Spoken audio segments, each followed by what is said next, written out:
Hey everyone, welcome back to my channel. It's Emily. If you are not subscribed, subscribe below. Today I'm basically making this video because so many people are always asking me questions, just like what I'm doing this year, why I'm not back at Cincinnati, and just like about my life, kind of what I'm doing. If you are a dancer, basically they understand it better because they know the dance world and everything. But if you're not a dancer, this is a good video, just kind of like summing up what I'm doing this year and everything like that. All right, let's go. So as most of you know, I am a third-year ballet major at the University of Cincinnati, College Conservatory of Music, or CCM for short, and then I also am getting a minor in marketing. So at CCM, when we are juniors and seniors, we are able to dance with professional ballet companies and I think contemporary companies, or if you're really into modern, you can do a modern company. Even though our program is very ballet focused, I think modern would still count. So I am dancing with a professional ballet company in Columbia, South Carolina. So most ballet companies, their seasons usually go from August to May or June of the following year.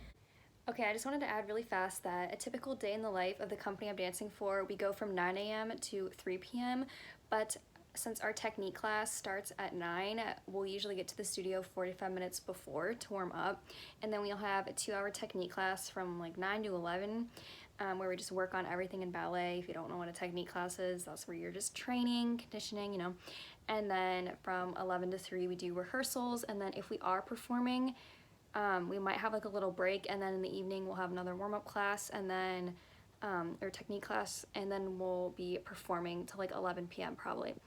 But I do want to find another job like Starbucks or a hostess job or something, just to make extra spending money. So yeah, just wanted to put that in there.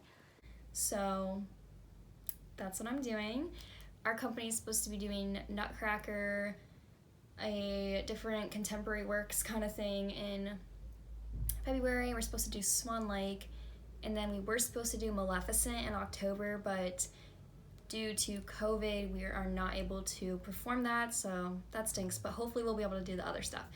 And we also go on tour, so that'll be cool. Can't wait for that. But yeah, so I really like University of Cincinnati's ballet program because we're able to do that. We basically call it a co-op, but it's technically not a co-op for our major. So the other majors at University of Cincinnati, like the engineers, the business majors, the art majors, they're actually required to go on a co-op, which is like kind of like an internship for them where they don't get paid, but they usually don't have to take any classes while they're on these. However, for ballet, we do have to take a full academic load online. So technically we're not a co-op, but that's just kind of what the university calls it for us, so that we're technically allowed to do this, because most colleges that have a ballet program, you're required to stay there all 4 years. So you would not be able to get a job dancing professionally until you're like 22 or 23, which is why I chose Cincinnati, because I can start dancing now. But you still obtain your BFA because we take our academics, I guess, for a ballet BFA online. But a lot of people have like another minor. It's really hard to double major as a ballet major because you have no time, but it is suitable to have a minor. So a lot of my minor classes count as like my extra credits for my BFA in ballet that can't be dance related. I don't know if that makes sense. I basically moved to South Carolina at the beginning of August, and my lease for my apartment ends like next July of 2021. I think our season ends like April, May, so I'll probably just stay here until next July. I don't know really yet if I'm gonna stay here again my senior year or not. It just depends, if I like it.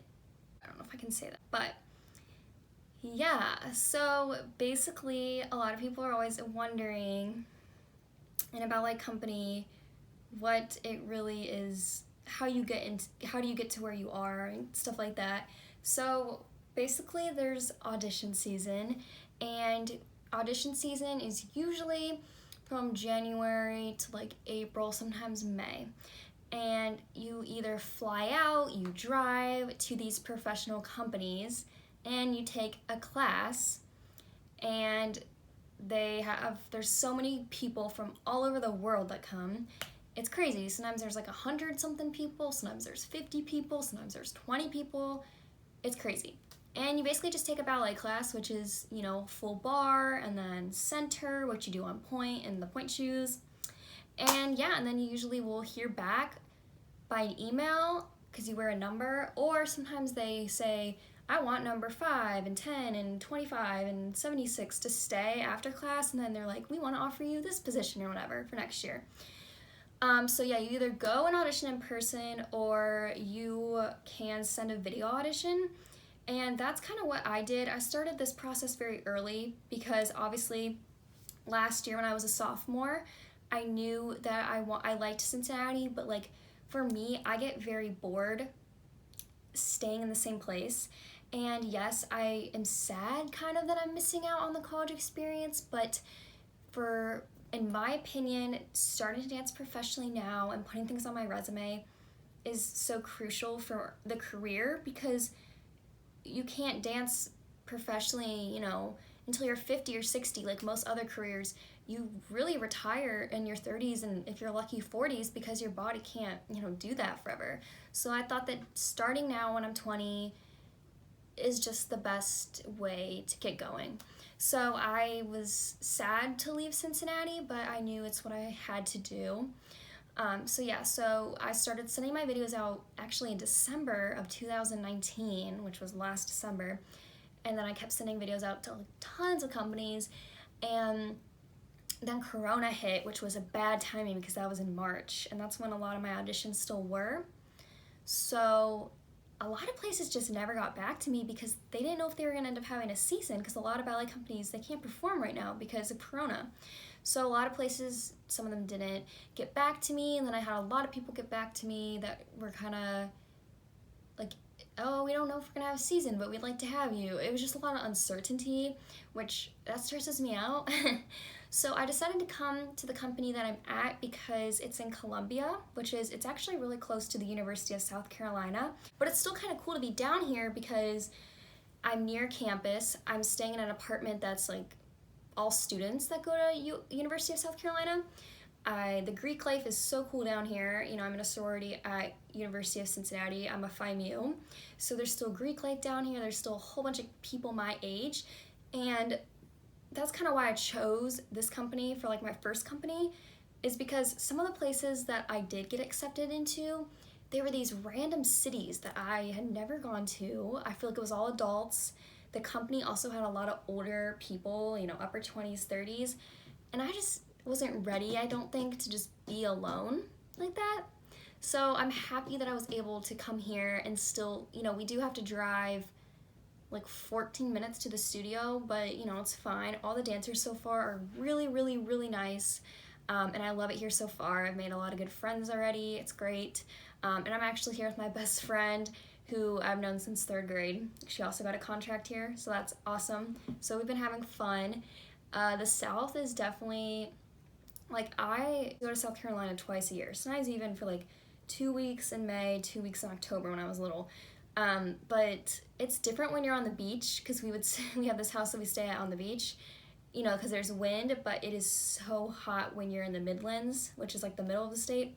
It feels like over 100. It's crazy, but I like it. The palm trees are fun. But yeah, that's kind of explaining that. So I'm gonna go back to, I think I am going to make another video on my college experience, just because I have so much to say about college. I loved it so much, and I do miss it, but I think I'm gonna make another video on that and like my advice I'd give to people that are going into college. But yeah, so talking about ballet companies, let's just talk about that, because a lot of people are confused. So unfortunately, ballet is not like sports. We're not, like an NBA basketball team, like the Lakers or something, or the Golden State Warriors. Yeah, those are professional basketball teams, but ballet companies don't get the same kind of stigma as that. Basically, we're professional athletes, but, the world in America, we don't always appreciate the arts as much as sports. Now, if we were in Europe, we would be, like, praised, because they actually appreciate the arts over there. While as in America, people don't always, want to go to a ballet, which is crazy because ballet is actually amazing and fun and so beautiful. But anyways, so I'm not going to get into that, but ballet companies usually have rankings of your position. So a lot of times the lowest position is called a traineeship or a trainee, and my company actually doesn't really have trainees. Some companies don't, some of them do. A lot of the really, really big companies have trainees. I don't know, it really is different for everyone. But trainees are usually kind of still like students, so you have to pay kind of to be a trainee, and then you don't do, some companies they let you do so much with their company, with the company members, but then usually, okay, actually I'm going to say this. So most professional ballet companies also have a school or like a training little place for people, little kids through like high school, where they train those kids to maybe be in their professional company someday or like go off to other professional companies. So, like New York City Ballet, huge professional ballet company in the United States.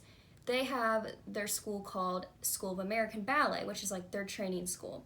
And that's ages like, I don't know, like 5 through 18. Boston Ballet has Boston Ballet School. You know what I'm saying? So, yeah. So basically, some of the trainees will be like in the highest level of the school, and like they can rehearse and do stuff with the company, but they're not fully in the company yet, if that makes sense. So then the next thing above a trainee is an apprentice. So an apprentice is you're in the company. It's usually a first year thing, and you don't usually get paid as an apprentice, but you do everything with the company. You take class with the company, you rehearse with the company, you perform with the company. So then after apprentice is the corps de ballet, which is like, the corps, which is like all the girls and guys that like aren't doing the leads and stuff like that. So I'm in the corps at the company that I'm at now, and the corps you usually do get paid, I think, but it just kind of depends where you are. You usually get your point shoes paid for, which is amazing. Yeah, and then above the corps is the soloists. So the soloists aren't like the lead of the ballet, but they're, they get featured. And then principal dancers are the top. They're like the best ones in the company. They're usually older. They're like the leads, like the ones that are like, okay, freaky amazing, like, okay, amazing, prodigy, But like apprentice, corps, soloists, and principals all dance together for company class. They all rehearse and, they perform, but everyone's friends. It's not like people are rude to each other, like, oh, I can't talk to her because she's not a principal. Like, it's not like that.